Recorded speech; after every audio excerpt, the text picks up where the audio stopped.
we want to prepare motorists for success. We want people to be safe. Now, you obviously know we're always saying, please slow down.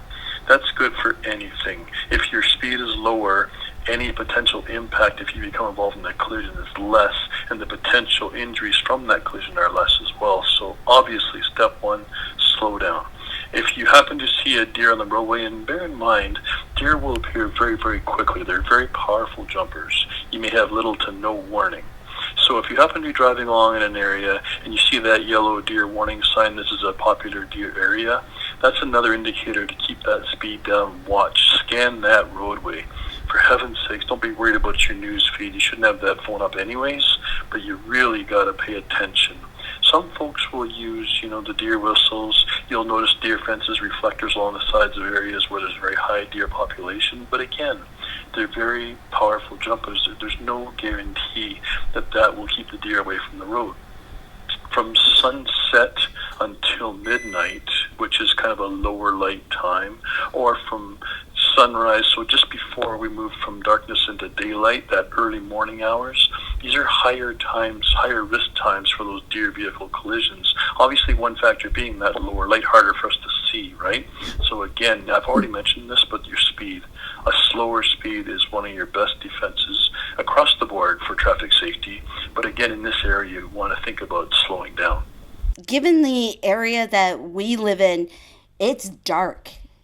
Lighting your high beams on when there's no oncoming traffic would be important.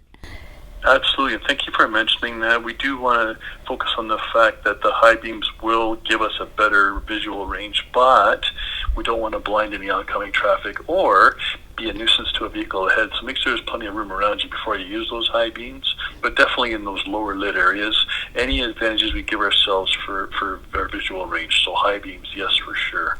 Being a diehard animal lover, my first impulse would be to swerve and try to avoid the animal. No, not a good idea. Yeah, you know what? I completely understand. Nobody wants to be behind the wheel for a collision and perhaps the loss of life for wildlife or even a domestic animal. I understand that.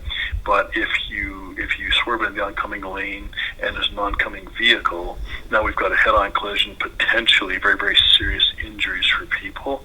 I'm not going to tell you that one life matters more than another, but we have to mitigate those risks. So if you do happen to see that deer jump into your lane, consider a blast of your horn to frighten the deer away. Get on those brakes. The slower that you can be, if there's going to be an impact, the slower you're traveling, the less likelihood of any serious concerns. And for the animal lovers, I get that you don't want to hurt the deer. If the collision is unavoidable, get that speed down so there's not much damage. Always think 1 + 1. Deer seldom travel alone. So if one appears, expect to see more. Get that speed right down. We don't want wrinkles in our cars, and our animal lovers don't want wildlife destroyed. So if you see one, believe there are more, and get your speed down. Be prepared. You may see the odd moose up there in Muskoka too. Oh, I know.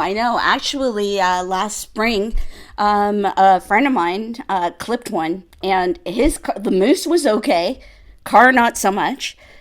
Right. So they're very big, very heavy wildlife, and they actually, believe it or not, we have seen where the legs get taken out, and the main piece of the animal, if you will, comes through the windshield and cleans out whoever's in the vehicle. It's quite dangerous, actually. Yeah, wasn't there an OPP officer killed? Absolutely. Yeah. It was a priority response, and the vehicle was going a little quicker than it would normally be going, and never saw the deer. And we marked the death of our officer at that location. And I'm not suggesting officers are better or worse than any other citizen. We don't want any lives lost, right? Of course. If you want to highlight that speed piece, our officer was responding to an emergency call at a higher rate of speed.